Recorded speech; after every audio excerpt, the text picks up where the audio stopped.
Hi, I'm Case Lowe, co-host of the Open the Voice Gate podcast. The one question I'm constantly asked when it comes to Dragongate is how do I get into the promotion? Well, stop asking and start listening to the Open the Voice Gate podcast, released every Wednesday on the Voices of Wrestling podcasting network. For exclusive news and show reviews, look no further than the leader in Dragongate coverage, Open the Voice Gate. This podcast is a member of the Voices of Wrestling podcasting network. Visit voicesofwrestling.com to hear the rest of our great podcasts, as well as show reviews, columns, opinions, and updates across the world of wrestling. To the highway in a brand new day. Over the rainbow, gotta let it go. So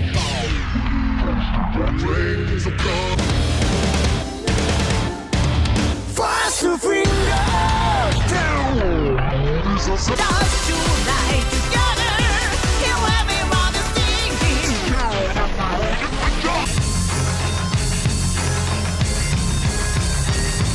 你看到我就怕，头皮发麻，我的手。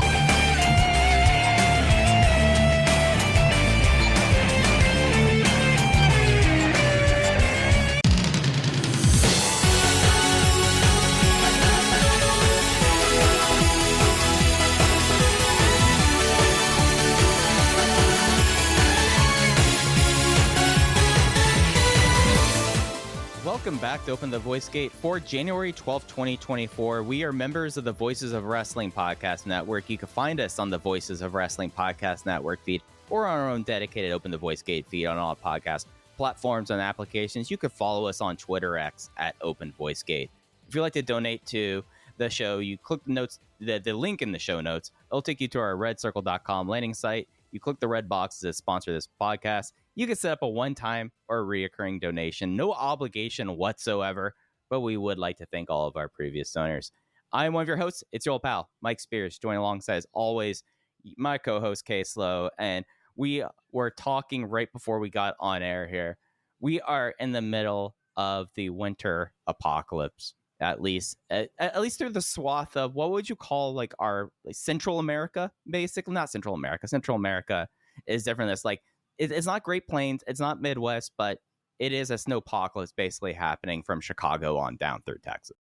Well, I am in the Midwest. I am in Chicago, Illinois, USA, baby. But you are feeling the heat of it. So it's the middle of America that is feeling The breadbasket. Yeah. That's it.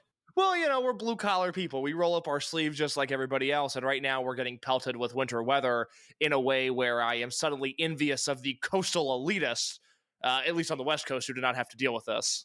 Yeah, and it's something where Case has this now in Chicago right now. I'm basically getting it starting tomorrow, and it's two completely different kinds of weather where Case was romancing me almost about setting train tracks on fire, something that goes straight to my heart. Case probably would look at everyone scrambling to get all their tree branches cut and on the street here in Fort Worth and think that we are just children.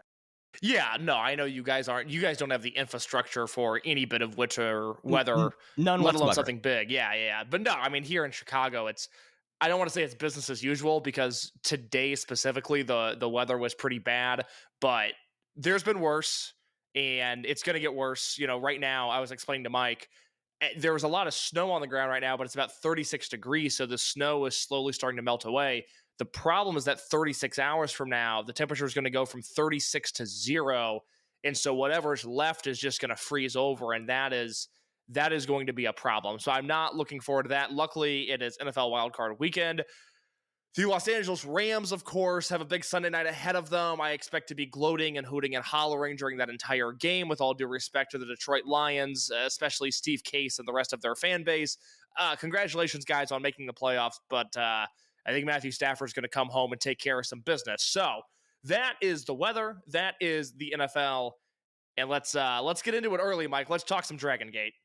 Yep, so this last week was the kickoff for Dragongate's 2024 season. As per usual, the company that's not based in Kobe not based in Tokyo does not really do things the first week of January. Instead, what they do is they start their year the way they usually do, with a show in Kyoto and then a show in Osaka Edion Arena #2 before this week and the big doubleheader at Korkauen Hall from the 10th and the 11th. The 10th, of course, being the Masaaki Mochizuki 30th anniversary show, and then the normal Open the New Year's Gate show the next day. And I think we should just kind of rip the Band-Aid off, case talk about the biggest thing happening in Dragongate over this week, and that is the return of Shingo Takagi for Masaaki Mochizuki's 30th anniversary match, special singles match there. And boy, it just felt like we got the era of good feelings coming back in a way. Shingo wins with a Thunder Fire Bomb in 21 minutes. In case you're the one who you had the incredible piece up this week from on Voices of Wrestling talking about the Iron Man Pro Wrestling Masaaki Mochizuki. And at least for me, all I can say is, hey, for one more night, he turned back the clock and proved that he is one of the most incredible pro wrestlers to have ever lived. Yeah, let's talk about Mochi real quick as an individual before we talk about the Takagi match, which was great. And I have a written review that, as of the time of this recording, is in the drafts over at voiceswrestling.com, just waiting for that to go live, and then you can read some more extensive thoughts on Mochizuki. But Mike referenced it.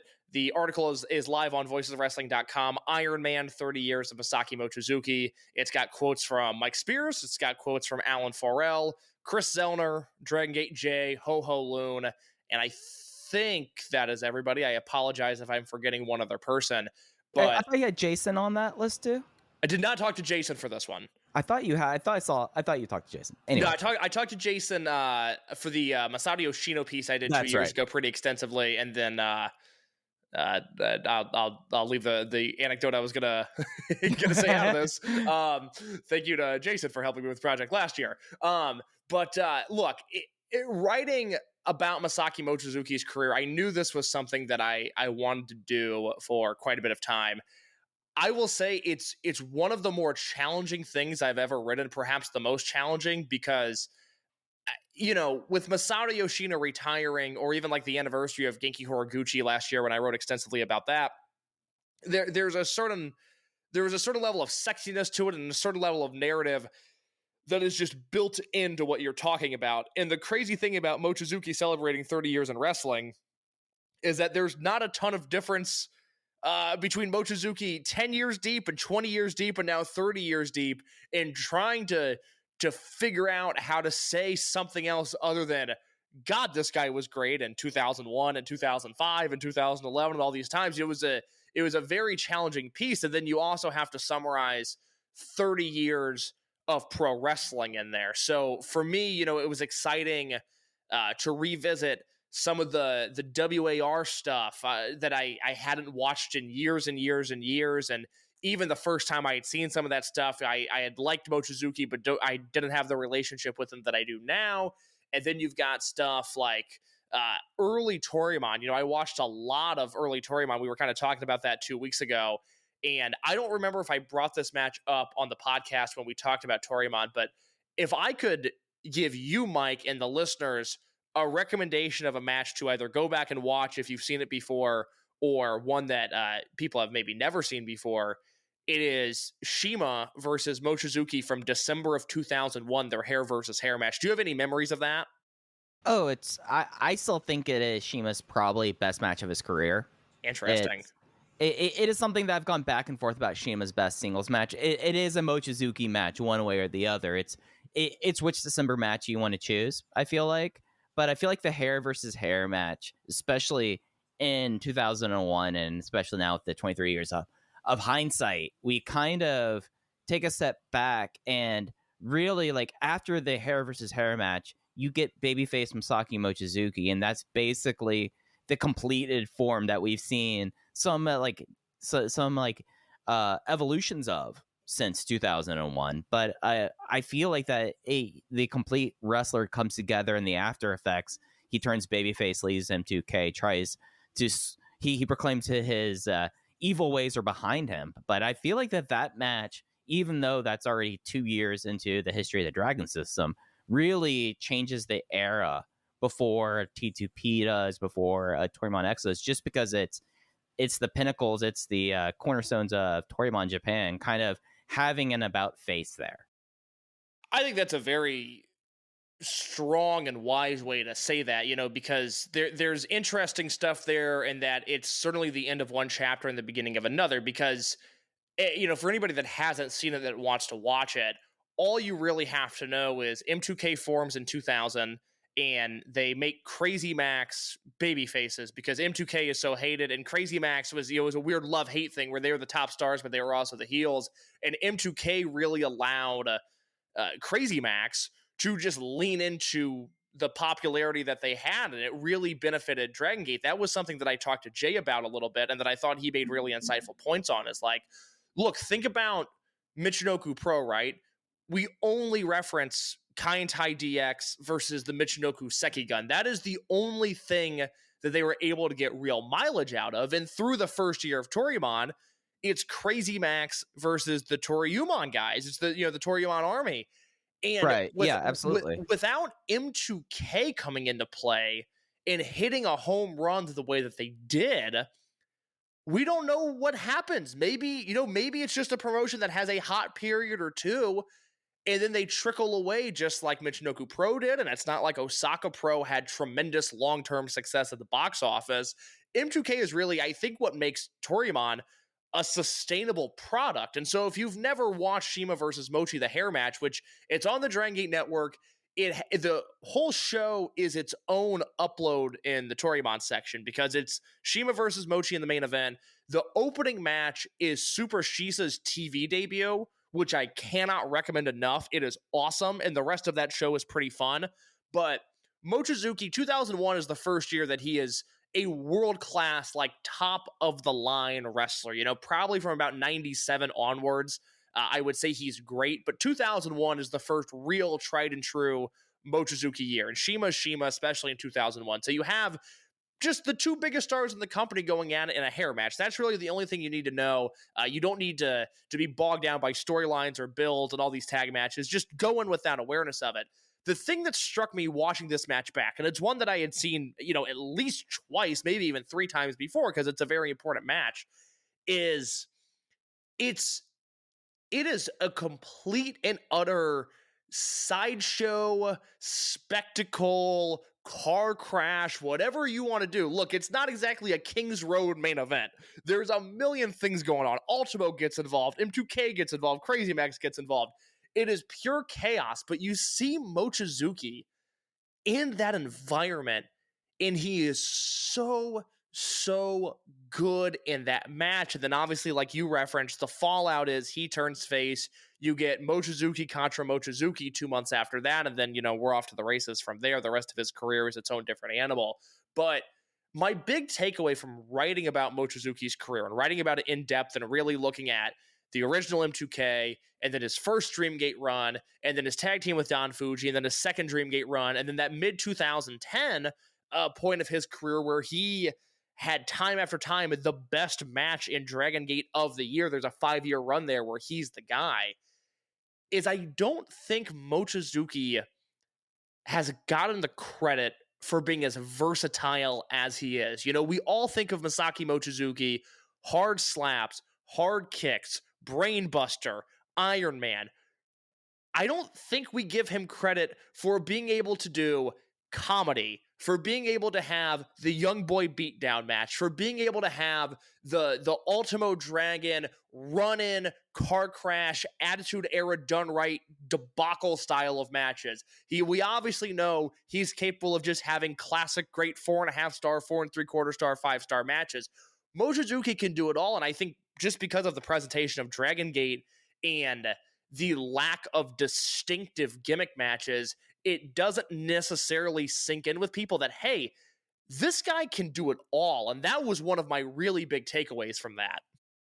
Yeah, and it's something where I think like his just adaptability is just another thing that when you asked me sort of some quotes about it, you kind of gave me the thing that I found most fascinating to talk about with Masaaki Mochizuki, and that's his creativity and the way he looks at wrestling. And the fact that, like, we could talk about Mochi Fuji, we could talk about the Zetsurin trio, we can talk about his teaming with his son over the last year. We could talk about all these different things that are just different, not just dimensions to him, but it's just another layer to him. And when you talk about like the 5 straight years where Masaaki Mochizuki had the best singles match in the promotion, and it ends up being the Dragongate match of the year, what have you.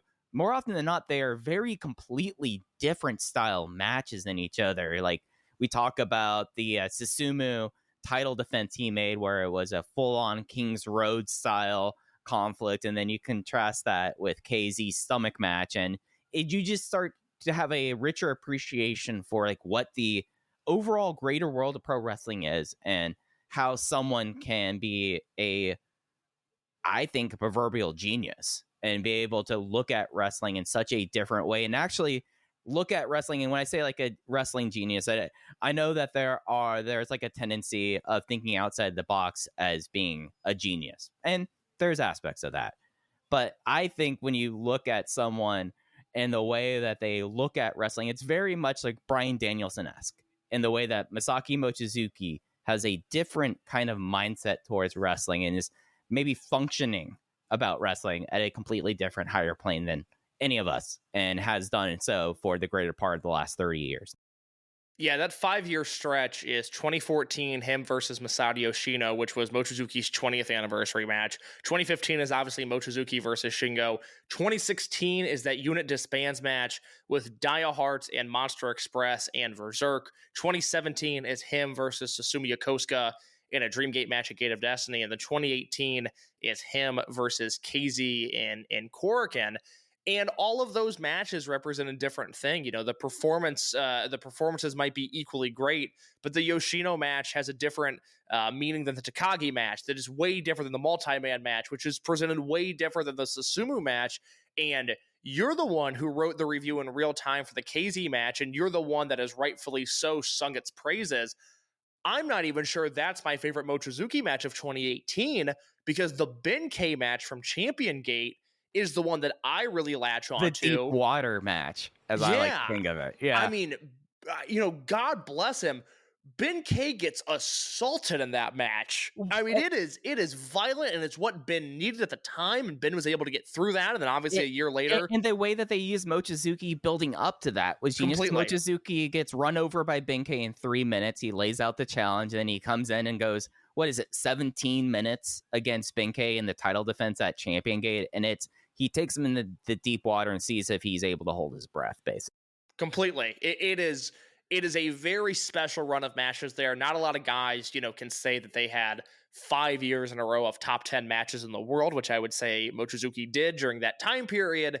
And 2017, it's funny, like the Susumu match is the one that won out in the Voices of Wrestling Match of the Year poll. My 2017 Dragongate Match of the Year is actually Mochizuki versus Big R Shimizu in Korkauen, which was a number one contenders match, I think. Maybe I'm wrong off that. Yeah, I think that was a key match. Yeah, I think that's the match that led to Mochizuki beating Yamato for the Dreamgate belt. So, however you want to slice it, the consensus poll was a little bit different than what I think of it overall, but he's just incredible. And, we're coming off 3 years basically at this time, 3 years removed from when you and Alan Forel and I did another Greatest Wrestler Ever ballot. And I'm not in the mindset to pick that apart again. I'm not quite there yet. I need probably another year before I can really think about that sort of stuff. But writing about Mochi at this level, it really makes me wonder if he should be not top 5, not top 3, but maybe number 1. And I know it's tough. I know that sounds absurd to some people. I get it. But this guy has been wrestling for 30 years. Again, I feel comfortable saying he's been great since 1997. He's been a world-class wrestler since 2001. His 2011 is one of my favorite in-ring years of all time. And quite honestly, 2014, 2015, 2016, not far behind it. I just don't think obviously the general public, but even in-tune wrestling fans, I just don't think they get the scope of this guy's greatness. And we're 30 years deep and he can still go. And now you're really talking about, Negro Casas and maybe El Hijo del Santo, but I don't think he has that level of longevity. Casas is sort of the guy that I use as like, okay, he was great and he wrestled a long time, because people will want to point towards like a Negro Navarro or something like that. And I can't get on board with that. But Casas is the real comp to me, and I love Casas, but Mochizuki has had a much better career than him. And again, I love Negro Casas. That's not a shot at him at all. Yeah, and the person that, like, when we talk about Masaaki Mochizuki and greatest wrestler ever, at least for me, I had Masaaki Mochizuki at 3. And when you go above that, it's Shingo Takagi, which he had a match with this week. And the person who, the more I think about, the more I'm wrapping my head around, just because we are talking about flexibility and variety, and this person, at least to me, embodied that in pro wrestling. It's Terry Funk. And we think about the eras of Terry Funk along with the longevity, and that's kind of the comp you're kind of getting to at a certain point. I mean, Jay was talking about on commentary Masaaki Mochizuki having over 4,030 matches and not taking off time other than his one injury time for like this. And there's only really 2 or 3 wrestlers that we can say have done it to that level for that long, and it's Negro Casas and Terry Funk.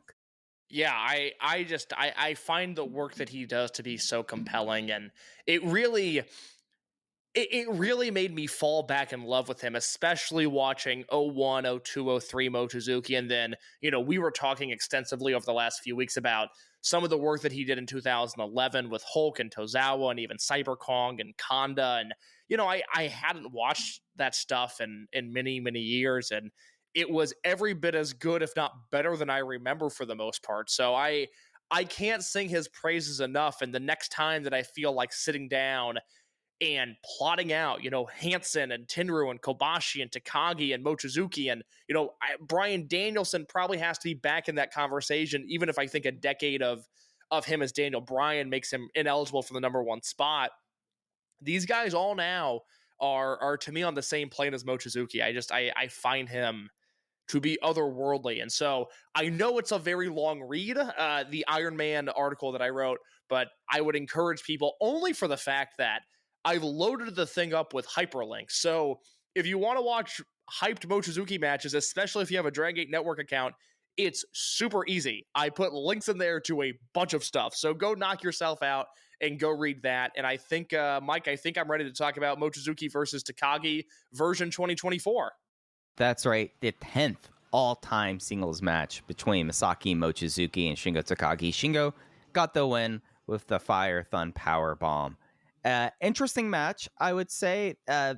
Just like, if we have to like kind of do this, I think that we have to admit that it's a different match than the 2015 match, but I think that it kind of had to be that kind of match because of the stage of their career that they were at. And I think in a way it was beautiful because of that, because this isn't the Masaaki Mochizuki that we saw in the ring in 2015. It's almost a full decade later. He's entering his mid 50s. He could be an AARP card holder in a couple of years. And the way they managed to work that into the match, I thought was kind of fascinating, especially with the turnbuckle save. Yeah, I mean, he'll be 54 by the time a lot of people hear this, and he is not moving around the ring like a 54-year-old, but he is also not moving around the ring like a 44-year-old or a 45-year-old the last time that he and Takagi, well, I guess they wrestled in 2017, I think, but yeah, the big hyped match, it's like you said, it was almost a decade ago, and so they were maybe a step slower. But the thing that I said in my written review was like, I went and I saw The Cure last year at the United Center, and as I was sitting there at that show, I was like, man, I would have liked to have seen them in 85 after The Head in the Door came out, and I would have liked to have seen them in 1992 when they were really at the peak of their commercial powers. But goddamn, The Cure in 2023 are unreal. Like, this is just an incredible time. I am so glad that I'm here, and these guys are still so damn good. And that was, to me, this match was a victory lap. And the fact that I threw 4.5 stars on it was a nice cherry on top. But it was still just, from opening bell to closing bell, the only real blemish being that Tree of Woe spot, which even then, I thought they recovered and moved on nicely sick. From. I mean, recovering, because it was going to be, so for those who haven't seen it yet, Masaaki Mochizuki's textbook, wedge you between the turnbuckles and run and kick you in the knee and the stomach. Shingo, they were crossed up, and it took them time. They muscled into a Tree of Woe, and then Masaaki Mochizuki then shoot kicked Shingo Takagi in the face to make up for it. Yeah, it's wonderful. I was able to look by it pretty quickly after the kick delivered to the head. So, a great time. The thing that I don't want to say caught me off guard, but that I just wasn't expecting was that a lot of the match is actually Mochizuki in control. It's him doing Tope Masaaki, and it's him doing his moonsault off of the apron, and it's him delivering a lot of blows to Shingo. And it's not really until the last 5 minutes of the match that Shingo makes his comeback, and then you start seeing, trading strikes and the pumping bomber counters, and then the lariat that he hits Mochizuki with, where Mochizuki does his 360 spin in the air. Floating. That is one of the great bumps in wrestling. That is because we're used to seeing a lot of great bumps off pumping bombers, and that might be a random Dragongate 25 thing that we do, is we try to list the people who sell Shingo Takagi the best. And Masaaki Mochizuki, it's probably him and Akira Tozawa, I feel like, on those pumping bomber bumps, because Tozawa would just basically give himself a Cancun tornado off of it, and it would look gnarly. It was the way that was almost like a floating like gainer into the pool that Masaaki Mochizuki took that made it magical. Yeah, he takes that bump, and then he gets pinned, and he kicks out at 1 right after that, and then from there you go into the finish with Takagi hitting Mochizuki with the Onita style or Tenryu style power bomb, depending on who you ask, which not a finish that Shingo uses often, but what a delightful change of pace that was. I think it maybe caught the crowd a little bit off guard, caught me off guard for sure watching it, but it was a great finish and a great match, and this is certainly on the level of some of their prior encounters, like in 2005, and then the stuff they've done in King of Gate, and not on the level of what they did in 2015, but again, I think that is one of the greatest matches of all time. So if you're comparing this to that, I think that's a rather foolish way of going about it. This was a greatest hits tour, and there's a reason that people buy tickets to the greatest hits tour. It was a ton of fun. Yeah, I mean, it's my match of the year right now. And it by a good margin. But I liked it more than anything I saw on Etienne and Wrestle Kingdom. It just, because when I went to go see a Shingo and Masaaki Mochizuki match in 2024, by God, I got to see a Shingo and Masaaki Mochizuki match in 2024. And guess what? These two guys still fucking rule. So I was 4 3/4 on it. It just was magical to me to see them turn back the clock. And I know that's coming from a place of bias, but for what I am into, this is the best thing I've seen in 2024. So. Yeah, I mean, the only thing I have ahead of it is Danielson versus Okada, which I think I just liked way more than most people. I mean, that match goes 3 or 4 you more love minutes. The UV light. The UV light. You love the pomp and circumstances. You know of what? that. The problem with the UV light is that they shut off his entrance music. If they just would have kept the song going, it would have been okay. They built it up too much for not enough payoff, but I'm okay with the idea of the UV light. They shut the music off, and it ended up being a bit of a miss there. Danielson Okada, if that match goes 3 or 4 minutes longer, I'm probably going 5 stars on it. So 4 3/4 for that, 4.5 for Mochizuki versus Shingo, but just a feel-good moment. I really like this stuff. And then, in true Dragongate form, they don't just live in the past. Afterwards, we get a Shingo and Mochizuki Jr. promo battle. And so we have to expect that match at some point, which is a lot of fun. Yeah, so in the post, Masaaki Mochizuki points out that they never really teamed outside of like a couple times in Junction 3, offers the handshake because he doesn't know when there's going to do it again. Shingo gladly kind of takes it. Like, it's one of those things that... Case, have you ever heard anyone say anything untoward about Masaaki Mochizuki? Well, for people who know or not from like a position of great respect, like... Of course, he's going to take that handshake, and then they start in to Mochizuki Jr. and Shingo. Shingo wanting to play with the sun next time, and that would be a little bit of a foreshadow into what would happen the next night. Do you have any other thoughts about the post-match stuff of Shingo and Mochi before we get into the Dragongate match from night 2? It was really enjoyable. Do you mind? Can we run down the card for the first night, and then we'll shift, because a lot of the storyline happened on the second night of this show. So I'm sorry I passed that review off to you. I'm sure there was a lot of extra writing you have to do. But do you want me to run down the results of the first night real quick, just to recap that sort of stuff? Oh, sure thing. Go right ahead. Yeah, so this was the January 10th Korkauen Hall show, 1485 announced. I talked to somebody.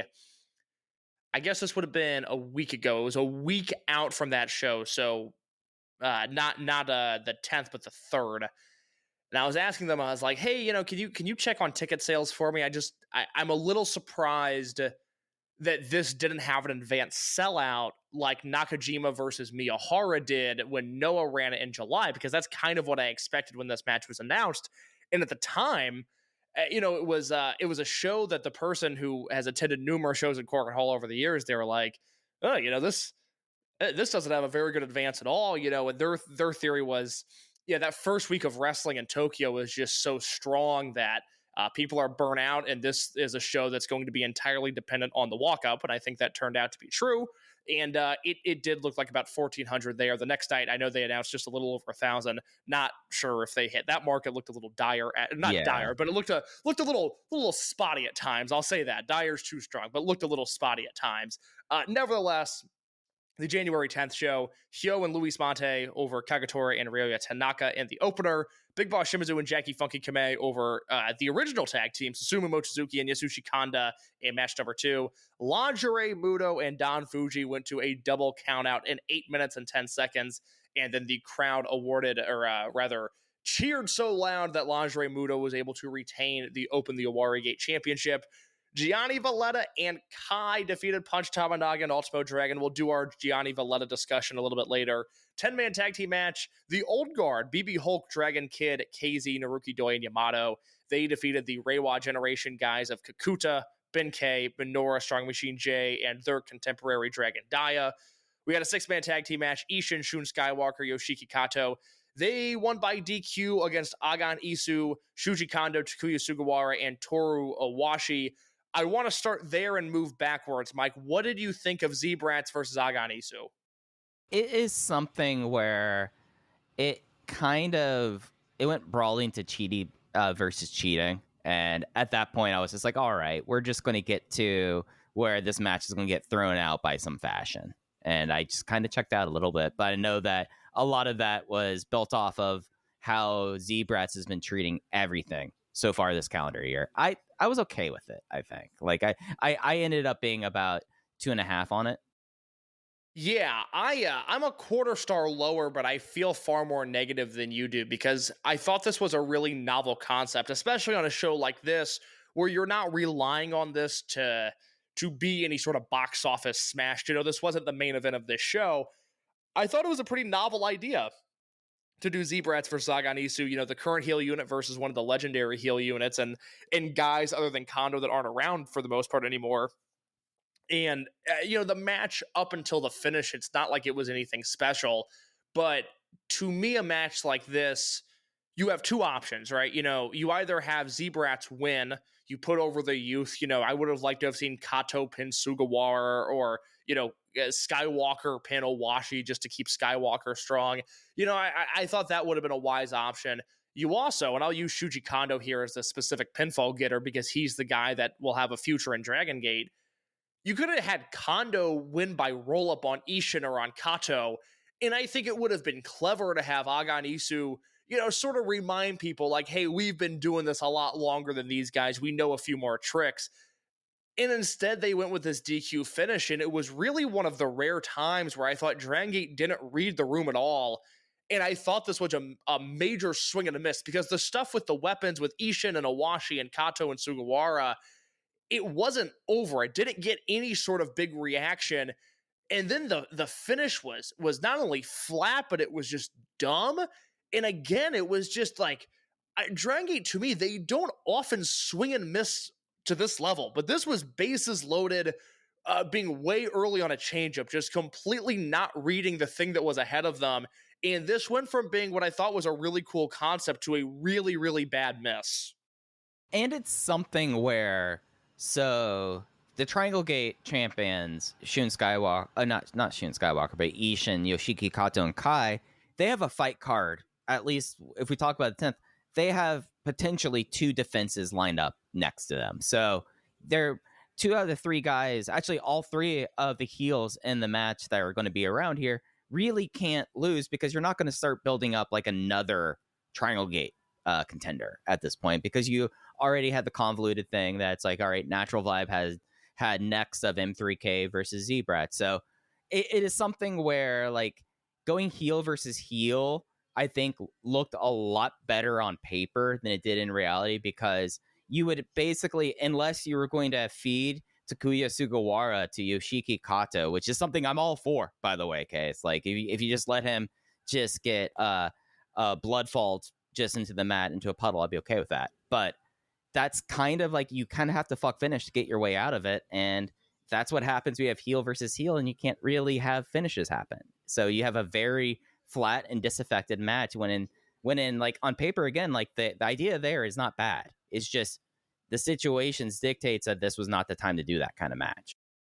I thought they could have had Kondo pin Ishin by roll up and move on and not have to discuss the Dragongate Championship in relation to Aganisu. It doesn't hurt Ishin a ton. I'm very much okay with that, because then you can get Aganisu to cut a promo after the match and talk about how, Z-Brats might be good, but they're not that good, and Aganisu is forever supreme. And, maybe if you do another Torimon show, you can build back up to a second match. But the way they did it, just extremely, extremely unsatisfying and a real disappointment. Yeah, and that was like the shame coming off of the New Year special 10-man tag team match. Easily the second best thing on this show. You had Reiwa Generation leaders in Daya, Kakuta, Minoura, Benkei, and Strong Machine J versus the remaining members of the original Big Six, Yamato, BB Hulk, and Naruki Doi, along with the icon of Dragon Gate, Dragon Kid, and KZ. Yamato getting the pin on Minoura with the Gallery in 15 minutes and 22 seconds. It is fascinating what's going on right now, I feel like, between Kota Minoura and Dragon Dia, and just overall like the position of the Reiwa leaders as we get into January coming out. The Dia thing is interesting, right? Because he was a guy that I talked about being a real stock down guy in 2023. 2022, he comes out, at the first Korkauen of the year. He's back, baby. He's Brave Gate champion. He's Twin Gate champion. And he's a real focus throughout the year. And last year, you obviously have Kakuta as your Dream Gate champion, Yoshioka, who I applauded throughout the year for staying relevant without a title. And then towards the end of the year, you have Tanaka, who all of a sudden becomes your exciting young high flyer in D-Courage, which was kind of Dragon Dia's thing before. So I felt like his thunder really got yanked from him. And I was a little concerned about what the future would hold for Dia, because it took him not a long time in the grand scheme of things, but the difference of his public perception, Dragon Dies in December of 2019 versus December of 2021 when he lost his mask, it was pretty drastic. The first year of his career, it didn't look like all of that hype was going to come to fruition. And then he started to really trickle back down the card, and I was worried for him. But the Kota Minoura match on the Kyoto show, the first show of the year, if you have not seen that, I did not go notebook on it. I went 3 3/4, though. That is well worth your time. And then Dia came out of this match, and I thought he was excellent again. It seems like they are doing something with him sooner rather than later. Yeah, and it's something where, at least within the position of him, that like he's been such like a Brave Gate kind of fixture since losing the mask in 2021, and then through D-Courage. I mean, the Brave Gate, other than Hyo's, kind of been a Dragon Dia's domain over the last few years. And him getting the wins on Kota Minoura, when Kota Minoura has been slotted above Dragon Dia since Dragon Dia's debut. He debuted after Minoura, and Dia, even with all these things, has not been able to kind of lap him in the way that some others have, like Ryoya Tanaka has started to lap his seniors. It's just fascinating to see, like, now we're kind of seeing this position, but I like where Dia is, and especially given the position of D-Courage right now, you can't really have Dia be the number 3 when you have Kakuta there and Yoshioka is out for however long. Dia needed to kind of get back into that position, and it's nice to kind of see that over Minoura and over a gold class right now that just kind of exist, like it makes sense to me how they're doing this with Dia. I'm intrigued to see where they go for it, because it's not like Dia is a viable Dreamgate contender. Like, that's not something I can really entertain at this point. No, he's not a Dreamgate guy. He shouldn't be a Dreamgate guy. And, I have big hug thoughts later. I don't think him challenging Hyo was necessarily the right move. They have history, the double count out that they did in Hyo's hometown when Dia was Brave Gate champion in 2022, and then Hyo beat him for the Brave Gate belt at the Ultimo 35th anniversary show in 2022, a month later. So they have history there, but I don't feel like that's the direction they could go. I would really like to see Daya and Tanaka as a tag team. It feels like Dragongate does I will use speed muscle as a build here, fast guy and powerful guy. They have so many successful teams like that. I would like to see them just have the two speed guys, to have the two high flyers there. I think that could be a really interesting team. So if I had to choose a direction for Daya to go in the title picture, I would choose that. But you also can't rule out, now that Kakuta doesn't have the Dreamgate belt, sooner rather than later, a Kakuta Daya Tanaka Triangle Gate challenge.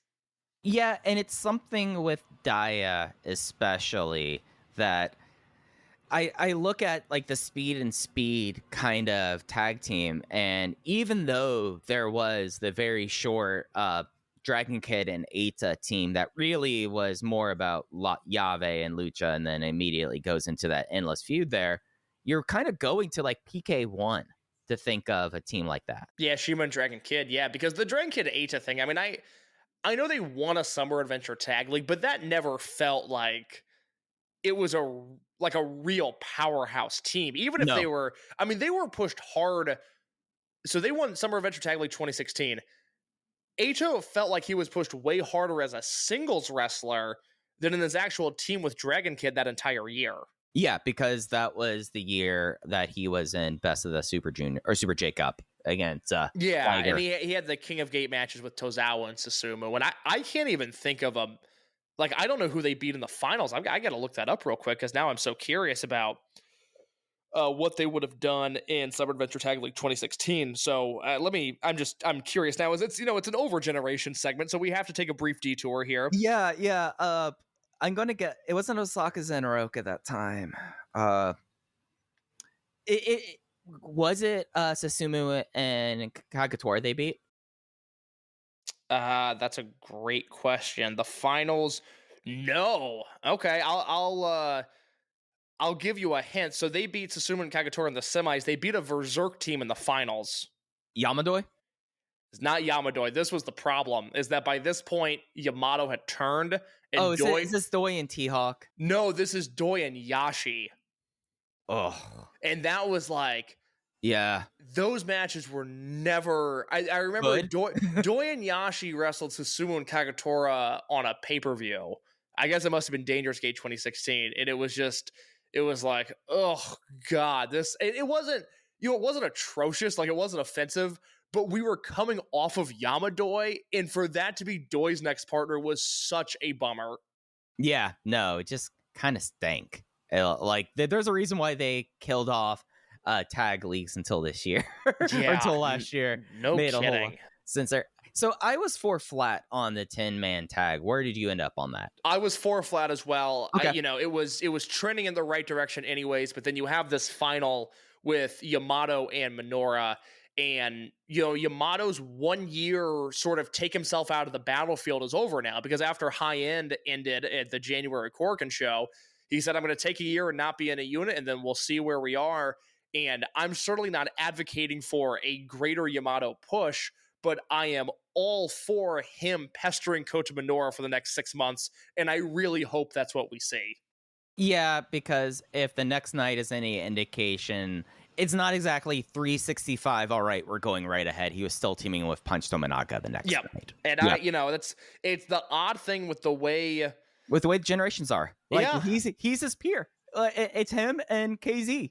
Well, that was the odd thing, was because Yamato has had all the success that he's had, and he's, his first Dreamgate run was in 2010. We obviously give a veteran status to Yamato, but having KZ be on the veteran team in that match and not feel out of place was a very strange. I know they debuted around the same time, but KZ just normally, because his career got started in a real way so much later, really 2015, he doesn't seem like the old guard, but he is now. Folks have to remember that KZ technically was on excursion at a time where he teamed with Cheech and Cloudy in Chikara's King of Trios. He was in World 1. Yeah, no. Not even World 1 International. He was World in 1 proper. Silver and Gold World 1. MCKZ. Yeah. Yeah. But his first, his big heel turn was 2011. Yeah, man, that's funny. It's funny going back through 2011 Dragon Gate Yeah. and seeing how little respect KZ had. Yeah. Yeah. Oh, no, it was 2010 he turned because he was not in World 1 as long because him and Naoki Tanizaki didn't get along. And then he went to Deep Drunkers after that, right? Right. Yeah. Yeah, and then Deep that was Drunkers into 09. Blood Warriors. 09. Yeah. Yep. So good stuff on that 10-man tag. I would highly, highly recommend that. Do you have any thoughts on Muto versus Fuji? I mean, it is fun to see the Aware Gate be around people that the Aware Gate should be around. You know, like it's all right now. I'm okay with it. Is it how I want to see Minoru Sawa? No, but that's just the world we live in. Yeah, I understand it serves a purpose. It's not really my thing. And I do want to mention that I thought Hyo and Luis Mante versus Kagetora and Ryoya Tanaka, which set up a Kagetora versus Hyo match at Gate of Bayside for the Brave Gate belt. Tanaka once again looked excellent. He is on a hot streak right now. He looks great in every match that he's in. Great chemistry with Hyo, and arguably more importantly, great chemistry with Mante. Yeah, that was a real fun thing to see. Let's talk about night 2. Should we start with the main event and go the way back? Yes, let's do that. So the Ballad of Jacky Funky Kamei over the start of the year is that everyone loves Jacky Funky Kamei and everyone wants Jacky Funky Kamei to join their side, to give him a big hug. And over the first night, he was basically ordered to sit ringside for the main event, Shun Skywalker versus Hyo. Shun Skywalker wins with 2 sets of moonsault double knees. In the post match, we have the big showdown. Which way will he go? Will Jacky Funky Kamei join Big Hug? Will he sign up and turn heel and join Shun Skywalker, or will he remain member of Natural Vibe? Well, Big Boss Shimizu ripped off his t-shirt, demanded a hug, and that's where Jacky Funky Kamei went. He jumped up case and had a hug, and Shimizu held on to him for the next 3 minutes, walking him backstage. Yeah, I would like to see Shimizu on ESPN2 doing strongman competitions. Yeah, it was impressive to see that. Yeah, he just, like, there are strong guys in Dragon Gate. You know, Mante is very strong, Skywalker's very strong, but Shimizu has that freaky sideshow carnival type of strength. Yeah, it is something where, and I think it is like if you are a thrower, like a track and field thrower, like your strength just operates differently in certain kind of ways. Because it's the same. It was like the same thing. Like whenever I knew someone who threw shot put or discus, that it is a different kind of. It's like farm strength case. It's funny you say that. I got to send you the photo when we're done. So I did a big order of Dragon Gate related magazines this week, and they got to my apartment. One, I am the proud owner of the program from the first Toryumon X show. And let me tell you, we're going to be doing, Mike, you don't know this, we're going to be doing some Toryumon X content for Dragon Gate 25. I have some ideas. I have some ideas that I will talk to you about after the show. But one of them is the Weekly Pro for a while would do like a bonus issue that was essentially a Dragon Gate yearbook. And so now I have 2012, 2013, 2014, 2015, 2016. And I think that's the last year that they did them. But the 2015 one is, you got to remember, they kind of did a mini generational war there with T-Hawk and Eita and Shimizu versus everybody else. And so they have these great photo spreads of T-Hawk, Eita, and Shimizu in their like life away from the ring. And T-Hawk is pictured with his motorcycle, which I didn't know was a thing that T-Hawk did. He's I don't know if he still has one. He was like a big Triumph guy. Like he was a big like hog guy. He likes hogs. That's what I hear. So it's a lot of T-Hawk on his motorcycle, which is very funny. And then there's an entire spread of Shimizu and his shot put skills, and that is also very, very funny. Well, he was a nationally ranked shot put thrower in high school. Like it is like a legit thing that like. I remember there was a Prime Zone clip where they were talking about finishing moves in the Dia Hearts days case, and Masaaki Mochizuki is like legitimately impressed when like Shimizu goes like, yeah, no, like I went to high school nationals for my hometown. He's like, wow, okay. Yeah, who would have thought?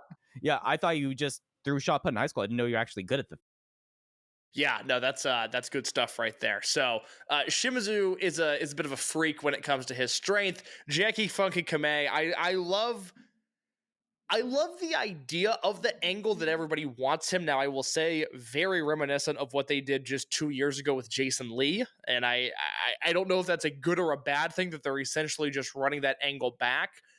The the thing that I'm hung up on, and it serves a greater point of frustration. About 6 months ago, we looked at the quote unquote new era of Dragon Gate from 2021 when Ryo Saito was named general manager onwards, and sort of the strengths and the pitfalls of him as a booker.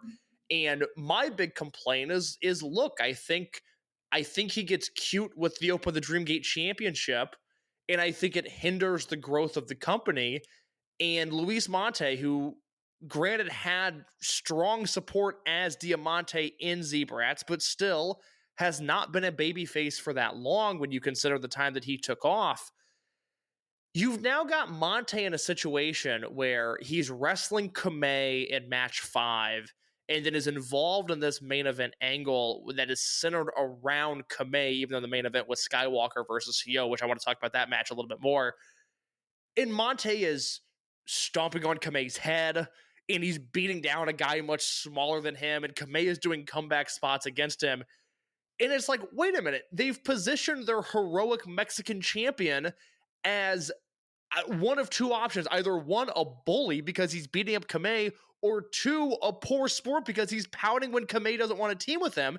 And I once again think they're getting too cute with the Dreamgate champion. And all of this is happening while his Dreamgate opponent at Gate at Bayside is also engaged in this weird kind of storyline. It's something where I get that they need to fill out the side for Hyo and Luis Monte. Like, it's very clear. Like, we've seen it long enough that, like, the story is all a time case. What is the quickest way for a Dreamgate championship ring to kind of fall flat?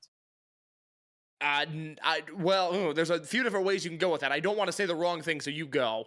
The quickest way is basically get them restricted into that they only can do very few things because they don't have any partners. Okay, all right, same page. Sorry, I didn't fill in the blank there. I was afraid you were going to throw me a curveball, but that's exactly right. Yeah, because we go directly back 2019, Benkei and Shun Skywalker.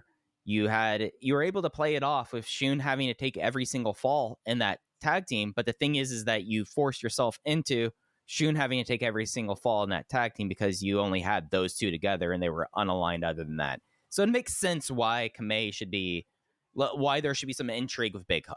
They should be wanting to poach people. Like, people like Kamei make sense for this. It's just something that, does this need to be happening at the main event when you are building up your new champion for his first ever defense in a brand new building and a brand new, the company really does not do big early of the year shows. Usually it is Champion Gate. And should you really be doing this, will they, won't they, about just filling out a unit in your main event right before Gate of Bayside? Because Gate of Bayside's in 11 days, guys. Jesus, yes it is. That's January going faster than I thought it was.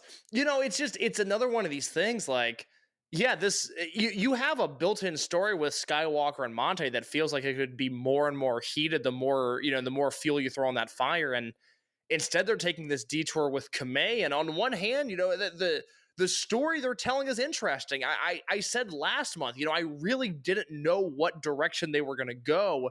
If it was going to be Kamei with Big Hug or Kamei with Vibes, and I was invested in that story to a degree. But I feel like this made Monte look really, really bad, and I just don't get why they would do that. Yeah, where, like, the only thing that this really kind of got me out of this made me think, oh, maybe there's a chance that Kamei is going to turn heel now and screw over Monte, and Shun's going to be a 3-time Open the Dreamgate champion. Like, the one thing they've managed to do in the storyline is to place that in my head, something that was not even crossing my mind at Final Gate. Like, that's the only thing they've really accomplished with this storyline to me. So I don't know your thoughts on the second show at all. I have a feeling I'm going to have some hotter takes. I don't want to say hot takes, but at least some hotter takes. One of them being that I went 4 stars in the main event with Hyo versus Shun Skywalker. Thought it was outstanding. Thought, for as much as I like Shun, everybody knows I like Shun, this was a heroic Hyo performance. I thought he was great. And on top of wanting to know what you thought of the match overall, I really have to now ask you, a month and a half into Big Hug, or really 2 months, Hyo is outshining Luis Mante on every show now, right? Oh, Hyo's the mega face. Yeah, it's. I don't know how concerned we should be, but it's happening.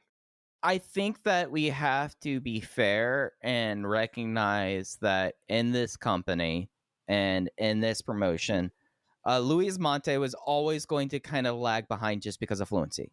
It is just because how mic intensive this promotion is that whoever it was, like when you had Ultimo there translating him, that worked out pretty well in July because we know the fans know where Ultimo is and they know Luis Mante and they want to hear what Luis has to say so they can sit through Ultimo. What they did not realize is, and even as probably one of the biggest defenders of Hyo Watanabe around, I don't think anyone kind of realized that the crowd would be this hungry for Hyo, that this crowd would be all aboard Hyo main eventing Cork wins, being Bravegate champion, leading the promos, doing the show closes, doing all of those things, being in that role to help out Luis Mante in ways that he was going to need this help. You kind of just gave him the one guy that the crowd has just decided, oh, he's been really funny as a heel. Now he is a babyface. He's kind of hot. We're going with this. Like he's completely, in a way, like ripped Big Hug away from him in this unit from the Dreamgate champion because it kind of has to be around Hyo right now. The interesting thing with Hyo is that obviously the crowd response is there, but Hyo is also rising to the occasion and is doing the best work of his career. It's really a perfect storm of a guy who just has the right amount of momentum, and it seems like every step he takes, he is determined to keep that momentum. And I'm super, super impressed with the work that he's doing right now. And him versus Skywalker, class of 2016 in the main event, I thought it was excellent. It was, to come full circle, reminded me a little bit of Shima versus Mochi in the hair match, because it was a car crash and a lot of different things happened, and I loved it all from start to finish. And I think that for this kind of side storyline, you had the class of 2016, Hyo basically being the person who facilitated Shun's mental breakdown in a lot of different ways and getting him onto his side. I think that you had this mileage that was worth paying off here. And Hyo, it's never been necessarily a aspect of physical ability with the guy. It is always been that he's a smaller wrestler. He was always someone that we figured topped out Bravegate. When he was a rookie, he talked about being the best Bravegate champion ever. It is just now the aspect of it that he is able to like put it all together and adding in just the amount that the crowd is into him. Like, do I think that Hyo is doing the best work of his career right now in 2024? Yes, I do. But do I think it's much like of a magnitude better than the stuff he was doing at least in King of Gate last year, Mr. Final Four? Like, I feel like that he was still putting out strong stuff there. It's just he has gone to the top of his game, and there's no one that the audience wants to see more right now than Hyo. And it just adds to every match he's in right now. Yeah, you and I knew he was talented, but he's doing some stuff that's even impressing me. I'm really enjoying this era of his career, and I'm glad that it happened the way that it did. And I thought that, like I said, I went 4 stars in the main event. I thought it was great. I was at 3 3/4, just a shade off of it, but I just it's something. It's like, how do you really quantify when the number one changed, I guess, the variable is just the crowd interest, because it is such a marked change, and it's more and it's longer than I expected. Like, I thought the crowd would be into Big Hug or into Hyo being a babyface for like a month or two, but by the time he's starting doing Bravegate defenses, everyone's going to be like, oh, all right, yeah, it's babyface Hyo, we're glad to see him. But this seems to have staying power, and it'll be kind of remarkable to see at Bayside against Kagatora, and then as we move on to Memorial Gate and Champion Gate this year, how Big Hug's going to evolve and see the staying power of Hyo, because that's kind of the big thing. I feel like as long as Hyo's over, I feel like Luis Mante is going to be in a pretty good position just because of the reliance that needs to be there for him. But it's just it's the fact that like the guy was always gonna have this opportunity to get lapped, I guess. I don't want to make it sound like I'm giving up on Monte yet. I'm not. I'm certainly not there. I do think it's a misstep having him again step on Jacky Funky Kamei's head on the floor of Korkauen Hall. Thought maybe we should have avoided that spot. Maybe made him look a little mean. But let's talk about the singles match now. I feel like it's a good time to talk about this. Yeah. But the heel momentum is very impressive, and I'd love to know your thoughts on Kamei versus Monte. So I was 3.5 on Kamei versus Monte.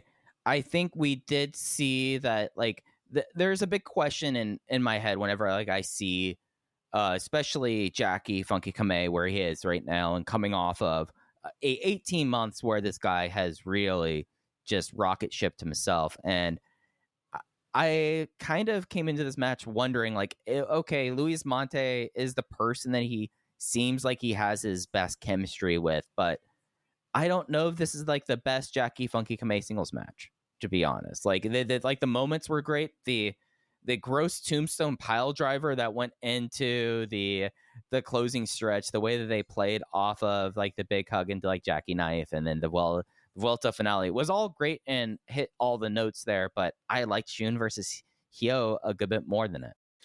I liked Shun versus Hyo more than this. I thought it had a slow start and a great finish. You know, it was odd.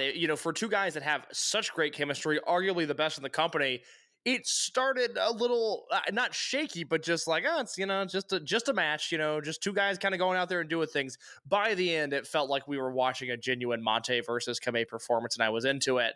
But it kind of goes into the Monte thing where it's like, all right, he's working a new style now. This is one of the first big singles matches that he's had. Certainly his first big singles match since winning the Dreamgate belt. It's like, oh, yeah, I've seen him have better performances before. I want to make sure everything's okay with him because it does feel like he's cooled off just a little bit due to this Kamei story. And it's like the first major singles match that he had, like since he's turned babyface, that's really against someone much smaller than him. Yeah, because all of Kakuta and Shimizu or Skywalker, both of those guys are bigger than Luis Monte physically. So he was able to do Super Tigre. He was able to fly around a little bit. How does that work now as a babyface against, if not the smallest person on the roster, one of the smallest three people? Like, and it's still wait to see if he's figured that out fully, I feel like. I mean, the good news is that Kamei is probably the biggest hurdle that he'll have to overcome in terms of that specific issue. Right. Because, for sure. He and Daya, I think Monte is so popular that, it's not going to be an issue if he's in the ring with Daya. It's not going to be an issue if he's in the ring with UT. It's not even going to be an issue if he's in the ring with Jason. Kamei is kind of the problem here where size and star power meet in a very unfavorable way for Monte at this current time. And that's why I'm against the idea of this angle. Yeah, because the only thing that comes off of is the only person who's really getting much out of all of this is Kamei. Which, hey, that's great. I'm all for making Big Match Jack the focal point of Dragongate's 2024. That's just how, if you were to ask me, Case, hey, Mike, 25th anniversary year, what do you want to do lead off? I was like, the one person, like the person that we are going to focus on. We started off in 2022. It was all about D-Courage. 2023 was all about Madoka Kakuta. 2024, Jacky Funky Kamei. Like, hey, that's great, but it's something with someone as, like, I guess, like, with Luis Monte, I still kind of am wondering if, like, when they took him away from the chase, like the chasing down Shun Skywalker, chasing down the Dreamgate, have we lost anything? And at least, and this is only one data point, this one weekend, I feel like I'd rather have him chasing right now than being champion.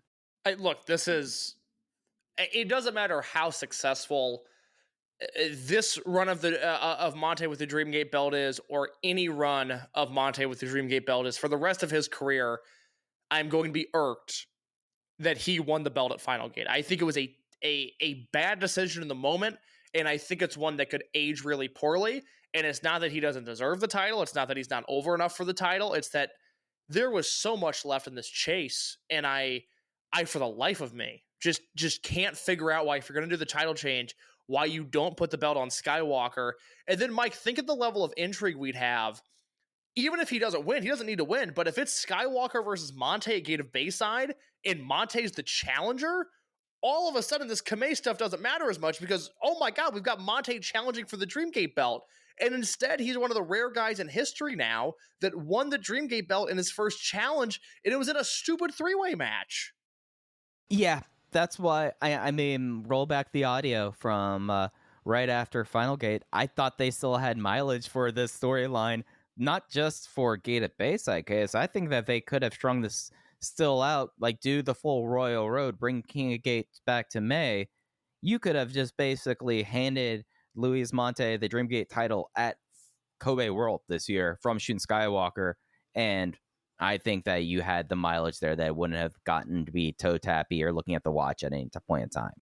There's a lot of things they could have done, and I just think they're going to really regret whether or not they get the belt off of Monte in Yokohama, which I think is a real possibility. I think Shun could win, and it wouldn't shock me at all. I would actually encourage them to do so.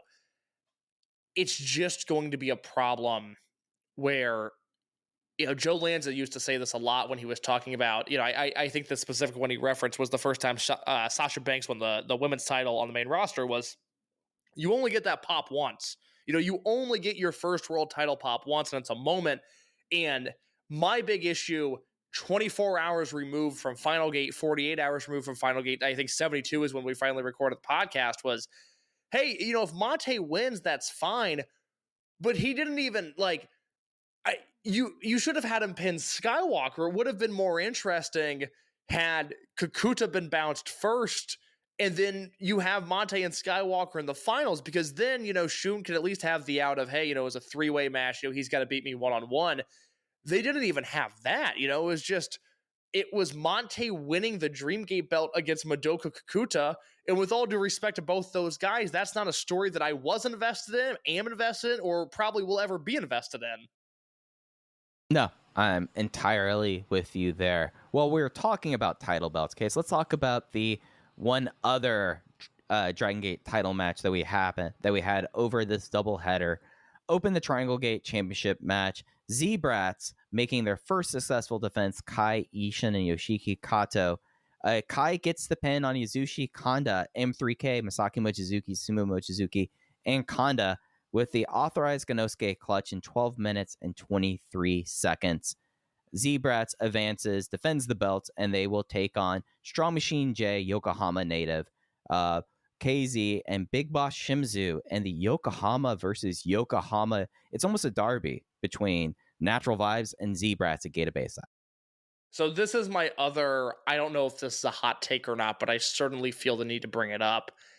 I loved this match. I thought it was excellent. I went 4 stars on the dot. It was something that I'll talk about because I want to hear your thoughts before I explain why I liked it. It just completely suckered me in all the right ways, but I have a feeling I might be on an island here. So I was just a shade lower. I could not go notebook. I was 3 3/4 on it. I thought this was fascinating. And at least for me, I liked the fact that they did the double countout tease early and immediately went from there into like, all right, now we got that out of our systems here. And then really until the finishing stretch and the boxes came out there, it felt like that they tightened it up there and it paid off really well. Yeah, this was not your father's Triangle Gate Championship match. This was not Blood Generation versus Do Fixer. This was, in a way, very subdued. It was very slow. It was worked at a very deliberate pace. You had bruisers in there, and Kai and Ishin and Kato, and Susumu, Mochizuki, and Kanda, certainly not exactly moving around like Dragon Kid and Masato Yoshino, but it was just a proper sort of slugfest trios match. And then I thought they completely stuck the landing as they went down the stretch, where you have Kato attack Mochizuki Jr. with the box, and then Kanda comes in with a box of his own, and he takes out Kato, and then Junior's on the outside, and he gets revenge on Kato, and then he gets a shot in on Ishin for good measure, and then you have this great closing stretch, and it is Kai who once again is able to win a big match with the authorized Ganosuke clutch. This was proper pro wrestling. It wasn't flashy, it wasn't a spectacle, but I thought they milked every second of this that they could, and I loved it. Let's talk about some bad cop Yoshiki Kato, because the growth we've seen of him as Dragongate champion, I really have enjoyed him in Z-Brats, and just each time we see him, he looks more cool in a way. Like, Yes. and it was something like somehow he got more cool between the 10th and the 11th when he started having bad cop on his tights. I was like, that's a nice touch there. Yep. And it is something where we got to see him as the smiley kind of babyface rookie tag guy that he is just bigger than everyone else and he's able to get stuff done. But we all knew in the back of our heads case that Yoshiki Kato was here to be a nasty, vicious heel. And it's just nice to see just when you know something's going to work out and it actually happens in this crazy world out there. It's like, yeah, Yoshiki Kato, great heel. Knew it. Glad that's confirmed here. Absolutely. You know, it's not one of those things that's been super flashy. Kato, despite only being a heel for 2 full months, he turned in November. He's kind of wrestling with the confidence and the presence of somebody that's been heel for a very long time. It just worked. They turned him at the right time. I thought the angle was great, and his performances, you know, this was probably the best one that he's had so far. But it's been smooth sailing for him. I really like where he's at right now in terms of his development. And it's something that I know that both of us look at Kai as someone that I would say if we had a clock case that we each had everyone on the roster and say, like, are we getting close to midnight on their face or heel turn there? Kai's is the next one to go off right now. That alarm's about to go off here. But I think that there is some value, at least. We've seen it with Ishin. The more that Ishin's worked with Kai, he's kind of figured himself out in that way. I think it's nice to have Kai kind of captain this Dragongate team of a bunch of just motherfuckers, basically. The Ishin and Kato are just awful people. They are great heels. Like it comes off so well. And I think some of that we have to give a little bit of credit to their captain Kai. You know who Kai reminds me of right now? Oh, who is this? Rob Gronkowski. Okay. Is it just the charismatic presence, the ability to live off of all of your ad money and put all the salary in the bank? No, it's not that. It's that, like, I don't know if you remember Gronk his last few seasons. He was wrestling, or not wrestling, but, you know, football players obviously wear pads, but Gronk was moving around like a transformer because he just had these giant elbow pads and arm sleeves that he would wear. And Kai has that arm injury that he's still nursing. And so he's all taped up like to the elbow, but then he also has this giant elbow pad. And it just reminds me a lot of late era Gronk because it's not, you know, again, he's not Masato Yoshino. He's not moving around super fast either. And I was watching this match going, God, it's like if Gronk was a middleweight, this is exactly what he'd look like. Yeah, and hasn't Kai had like knee issues in the past? Like, I wonder, Yes. like, if those pants under his pants, there's some big braces on there. That is very, very likely. I don't know that for sure, but that would not shock me at all. Yeah, so like no. Now, I mean, that's one of like my favorite like kinds of football players are the ones that are basically now just in a suit of armor. And yeah, you couldn't tackle Gronk towards the end of his career, not because he was so powerful. It's like you couldn't grab onto him. He just had so much shit on him. Yeah, it's like no, like you can't. His arms and it has like a musculature to it. Like it is something where it's outside stabilizing. It's almost like he has an exoskeleton. You can't do anything about it. I gotta say, I really like Kai. I think he does fun. he does such good work. And I said this, you know, I don't know if it was 6 months ago. I don't know if it was a year ago. Especially if you're not watching every Korkauen show, you know, let alone Osaka, Kyoto, Fukuoka, the YouTube uploads. I get even in 2024, you see Kai's name on the screen and you go, ugh, you know, I don't want to do this. But man, he's so good. And you know, credit to him again. You know, it's why I asked you a few months ago whether Muto was more proud of Sonata or Kai, because obviously Sonata's doing it on a bigger scale. But man, good for Kai. He found honest to God work in Dragongate. He's a contracted wrestler now. I can't believe how good he is in this promotion. I just really like him.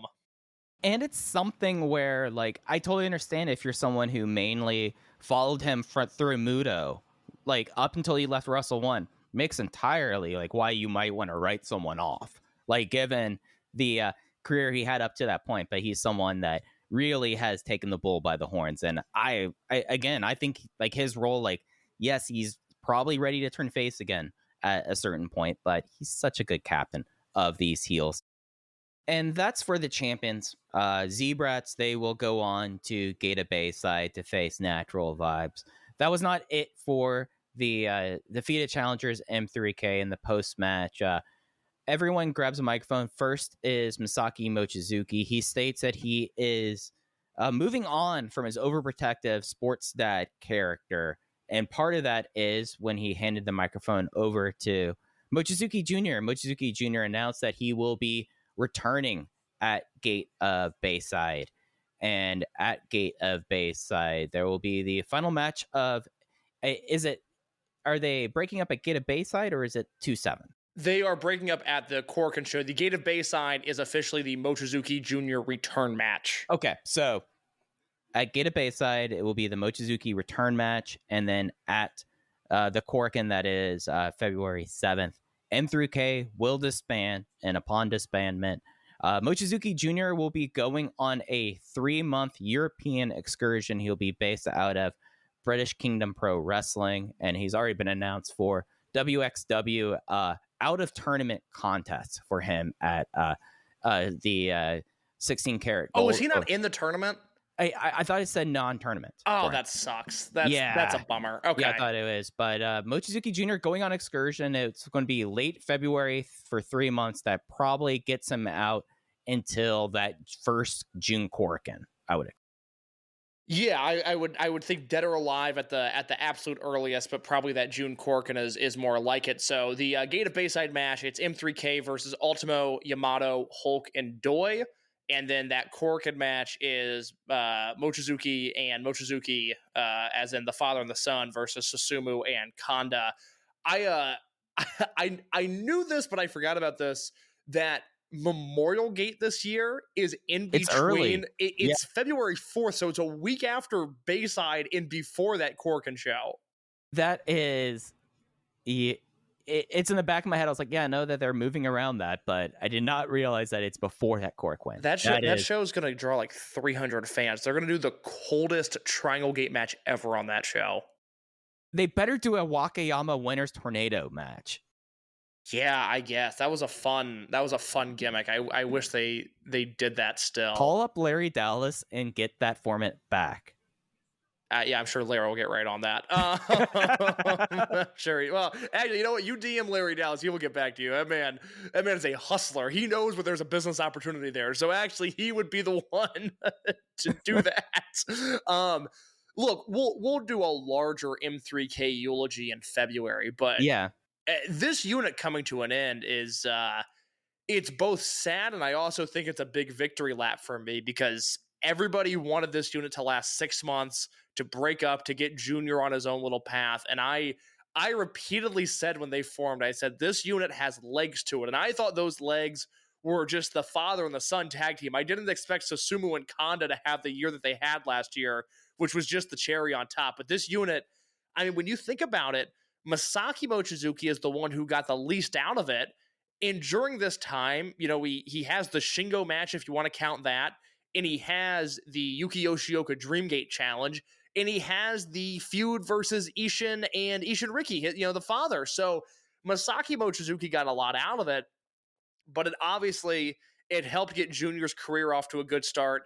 And then you have Susumu and Kanda, the original tag team, doing what they did and putting forth a career year as a team last year. So a really effective unit all told. It was both yours and mine's unit of the year last year, which I remember being really surprised when you told me that, because I've obviously been a huge fan since the inception.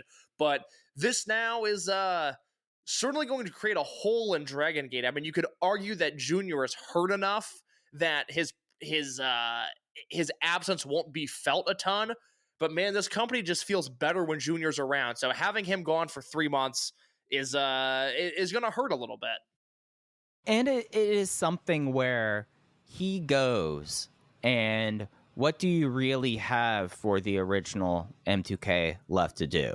Like, this unit in a lot of ways, and it was something that Susumu tweeted afterwards, talking about, like, we were here kind of as uncles and as support, and now our time's done with that.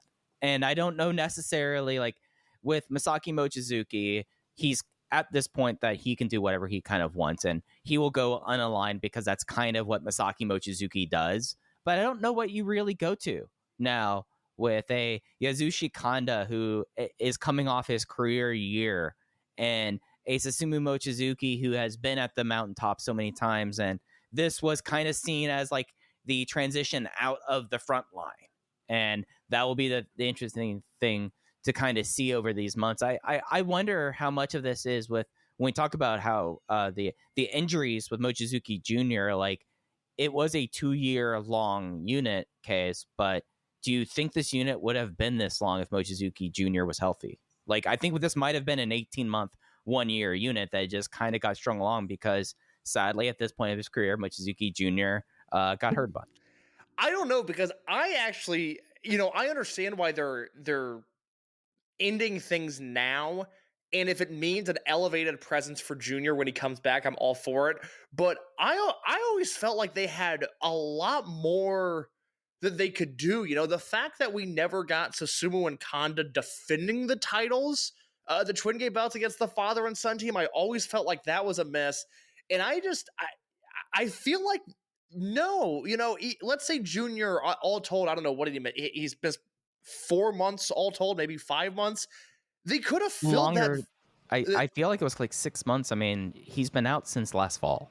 Yeah, let me see now, because I'm curious about kind of where he's been, because you got to remember he had a pretty big injury right after he debuted as well. He had the concussions, right? Yeah, so he essentially misses all of May 2022, all of May 2023, only wrestles once in June, and then most of November and December now. So so about 5 months all told since he debuted. Or I guess, he debuts in June. May's a dark match. So 4 to 5 months all told he's been out. You throw in a month here of M3K versus D-Courage, which I don't feel like we got a ton of. There's a lot of stuff with them in Vibes that I never feel like was fully explored. And we never did Junior versus Shun in any real capacity either. So no, I actually think they left a lot of meat on the bone with M3K, but I get it. You need young and hungry guys. Junior's young and hungry. He has the talent. Send him away. Have him come back with a new name, and I think you're good to go. Yeah, and it'll be interesting to see, like, what evolutions we kind of get to see out of him from that with it. But we will get the farewell coming up over the next few weeks. Let's go through the remainder of that Cork win before we close out. We had a 10-man tag, KZ, Big Boss Shimizu, Strong Machine J, Jason Lee, UT, losing to the Toryumon Originals team, Ultimo Dragon, Don Fuji, Genki Horiguchi, Kenichiro Arai, and Kagatora. Kagatora on the path for the Bravegate title shot, wins with the Guramakakari. Yamato and Punch Tominaga lose to Naruki Doi and Shuichi Kondo with a Bakatari sliding kick in 8 minutes and 10 seconds. The opener was Gold Class, Kota Minoura, Benkei, and BB Hulk versus D-Courage, Madoka Kakuta, Dragon Dai, and Ryoya Tanaka. And the last thing I wanted to touch on today, Case, singles match, Daiki Yanakiuchi versus Gianni Valletta. Gianni Valletta wins in 46 seconds with a King Kong knee drop after a good 6 minutes of fighting around a not very full Korkauen Hall. And Case, Gianni Valletta, the new foreigner in Dragongate, appeared first on the night before, teaming with Kai versus Ultimo and Punch Tominaga. He gets Daiki here. He's going to face UT at Gate of Bayside. Case, what do you make of Gianni Valletta? I know what you think of him because we talked about this before we started recording, and I don't want to steal your thunder. I find him certainly not to be good, but I think to be far less offensive than you do. I'm curious to see if his house show matches make tape. He's wrestling Nagano tomorrow, Saturday the 13th, and then he's wrestling Sachihoko Boy on Sunday on the Kakuta Homecoming show. The thing that I'm pressed by. The thing that I'm not really sure what to do with is especially his debut, that tag team match. I think they did everything right. They gave him a huge entrance. He killed everybody. And it just didn't seem like people cared. And then the next night, he does the same entrance. I don't know if you noticed this. If you didn't, go back and watch it. Gianni Valletta does his entrance on the second show, and you can see as he's walking by one of the bleachers, President Keto is just standing with his arms folded in the shadows of Korkauen Hall, which I thought was really, really funny because he is not like, he used to be really active on social media and he's not anymore. Like, I rarely see Keto around, but you can see him watching that entrance very, very closely.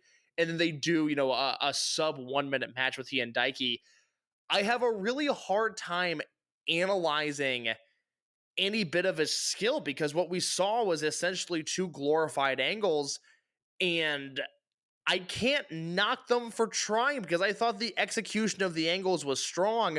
But look, coming out of these shows, do I have any interest in watching him? No, not necessarily. But I can't give him too harsh of a grade because I really don't know what he is. I think we know what he is. He's doing a Bruiser Brody ripoff. Like, it's pretty clear what he is. Which is something that I think is, on one hand, I get why he's doing it. On the other, much like with El Hiel Del Santo 18 months ago, when we talked about how his return to Japan probably meant less to the contemporary Dragongate crowd than any other promotion, I think a Brody knockoff gimmick is a little bit of the same problem. I think in All Japan or Noah or as a cheeky undercard New Japan act, this probably has some legs to it, but it's Dragongate, and the people that are wearing the Jacky Funky Kamei t-shirt probably don't have an affinity for Bruiser Brody. And if they know of Bruiser Brody, it's because Bruiser Brody is one of the few truly transcendent wrestlers in Japanese culture that, like, if you read like a manga case or like something, and there's like any sort of reference to like pro wrestling, more often than not, you will probably see something with like Terry Funk and Bruiser Brody. Like, if they have Westerners in it, it's going to be those two or Abdul the Butcher. So like there is a general awareness of him, but to me, it comes off like so pessimistic is the way I kind of want to put it there. Like, this is going through the crowd and fighting for 5 minutes, showing off that the attendance is not good, and going and doing this where Daiki very smartly goes, I'm not doing this crowd brawl. And he just goes and beats the crap out of a bunch of rookies. I just wonder, like, who does this serve other than Ultimo's friend gets a booking? Ultimo's friend gets to work Japan again after All Japan writes the guy off. Well, like, I'm not that pessimistic on it because this is the type of thing where I can buy into the pitch. If I'm sitting down with the powers that be in the room and they say, okay, Dragongate has this whole crop of green boys. He's going to destroy all of them. He's going to Why does that have to be him? Why does that to be this guy that's here? Well, that's a separate issue of, what foreigners they can get over right now. But even with him, the problem is that, like, I didn't watch him in All Japan, so I don't know what he can do in a match that's longer than 5 minutes. But I can certainly buy into this idea that he could become this kind of cult thing, even in Dragongate, if this all goes perfectly. Because again, I think they did everything right, and that the problem is that it just didn't work. But there's an alternate timeline where for some reason in some universe this is super hot, and now all of a sudden you have a Bruiser Brody guy in Z-Brats, and that's a positive more than a negative. It just didn't work, even though I think they did everything right.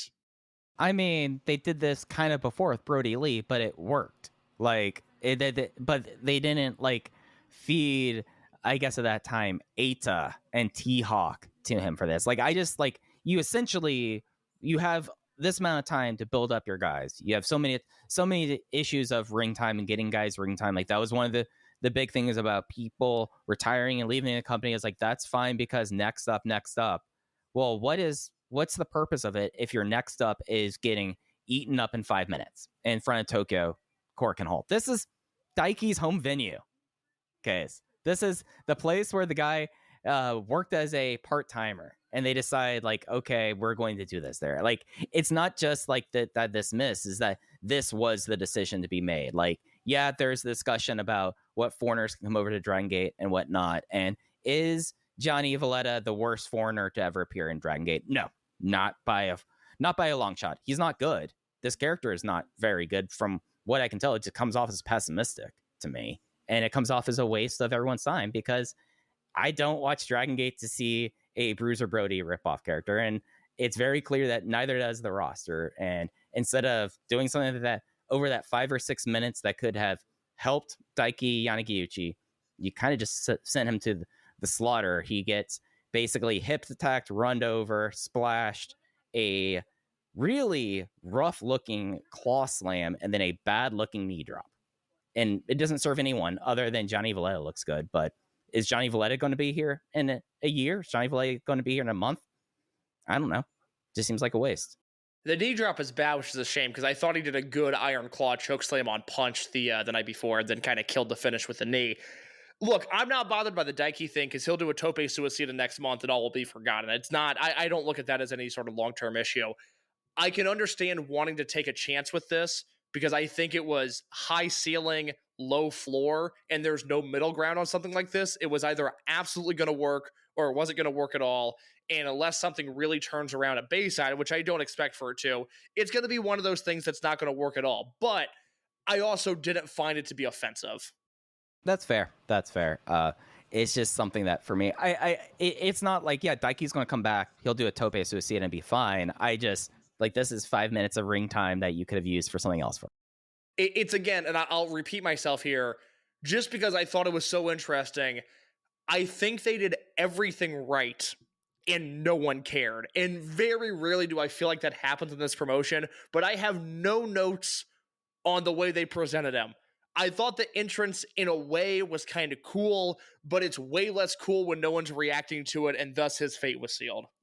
Yep. No, that's entirely fair. Any other notes on night 2 or on the shows in Kyoto and Osaka before we get out here? We really didn't touch on Kyoto and Osaka, but that was the kickoff shows. Did you have anything from there that you wanted to touch on, though? I'll close with this because it'll tie them all together. So I've got 5 matches in the notebook at this point of the year. I have Mochizuki versus Shingo at 4.5 stars from January 10th. I have Shimizu, Kamei, KZ, and Strong Machine J versus Ishin, Kai, Shun, and Kato from Kyoto on the 6th at 4.25. I have the 10-man tag from the 10th at 4 stars, and then the Dragongate match and Hyo versus Shun on the 11th at 4 stars as well. So if you haven't seen those and you're listening to this, I would go watch all of those matches. Yeah, I was close to notebook on a match in Osaka that you didn't mention, KZ and Shimizu versus Mochi and Susumu. I really thought that was a fun one. Yeah, that was good. I was just below 4 on that. From Kyoto, yeah, the main event, Z-Brats, Tomikos versus KZ, Shimizu, Strong Machine J, and JFK. I thought that was by far the best stuff from the weekend show. I was 4 3/4 on Mochi versus Shingo 10. I was 4 flat on the triangle. I was 4 flat on Shun versus Hyo. So I have 3 4-star matches so far this year in Dragongate. There you go. And that's going to do it for us this week on Open the Voice Gate. This weekend, I had their schedule up a second ago, but it's 2 house shows. It is, I got it right here. So they're in Shizuoka, Hamatsu on the 13th. That notably has the old guys in M3K versus Minoru, Benkei, and Hulk. Genki versus Jason. I'll just read the whole card here. Genki versus Jason. Nagano versus Gianni Valletta. Yamato, Don Fuji, and Naruki Doi working a house show versus Ultimo, Kikuta, and Daya. It is Big Hug versus Strong Machine J and Jacky Funky Kamei, and then main event, KZ, Big Boss Shimizu, and UT versus Kai, Ishin, and Kato. So out of that, I would kind of hope we get the last 3 matches because I'd like to see Doi work on a house show. That's kind of fun. And especially that trio. Trio, right? Yeah. That's kind of fun. And then the 14th, this is Kikuta's homecoming show. This is in Kanazawa, and this is one of the areas that was really impacted by the earthquake on New Year's Day. So somebody that lives in Japan dropped me a note last week, and said that they expected this show to be pretty emotional. So it is Strong Machine J, Jason Lee, Jacky Funky Kamei versus Minoru Benkei and Hulk. Shimizu versus Nagano, which, God willing, that will make tape. Setsuyoko Boy versus Valletta. M3K versus Ultimo Yamato and Genki. And then Big Hug versus KZ and UT. And Kakuta, Daya, and Takashi Yoshida versus Kai, Ishin, and Kato. Mike, I will check, but is Yoshida from this area? Is there a reason he's headlining here? I thought Yoshida was from Osaka, but that was my guess. You said one match you wanted on tape. I was letting you run through it, but I really want to tag in. And one match we hope that does not make tape. Well, I have no desire to see Johnny Valletta versus Sachi. That's a bit of a rough one. Yeah, you're right. Yoshida's from Osaka, so I don't know why Tanaka is not. He's not anywhere on these shows, so he might have the weekend off. Yeah, he's got the weekend off, which is a bummer because I don't want to see Yoshida in that main event, but maybe that'll be good. Maybe it'll surprise me. But Hyo and Monte versus KZ and UT sounds awesome, and Shimizu versus Nagano sounds awesome. So hopefully we get those as well. And then the Road to Gate of Bayside, the first time we've ever got that. We'll talk more about that because we have the full card. I love the card. And I'm excited to break down some of the possibilities there, but that will be in the weeks to come. Absolutely, and we'll get into that as we get closer to Gate Bayside. So it's the 27th, not the 23rd. I don't know why I thought it was 11 days. Instead, we have a good solid 2 weeks until then. So we'll get you that preview in a future episode. But that's going to do it this week for Open the Voice Gate. You could follow us on Twitter at Open Voice Gate. Case is at _ in your case. I'm at Fujihaya. Thanks for listening to Open Voice Gate. We'll be back with you next week. Take care. Hello there, everybody. It's me, Garrett Kidney, the co-host of You've Got to Be Kidding Me on the Voices of Wrestling Podcasting Network. And I am Liam Jones, my full name, and I'm also a part of the Voices of Wrestling Podcasting Network as a co-host for You've Got to Be Kidding Me. We are a TNA history podcast that covers TNA 1 month at a time. We cover all the drama, all the matches, all the Vince Russo nonsense you could ever want in your life. Have you heard of TNA? I bet you have, but would it be funnier if two people made jokes over it the whole time? Probably. So if that sounds like fun to you, check it out on this very Voices of Wrestling Podcasting Network, and Liam will do bits and whatnot.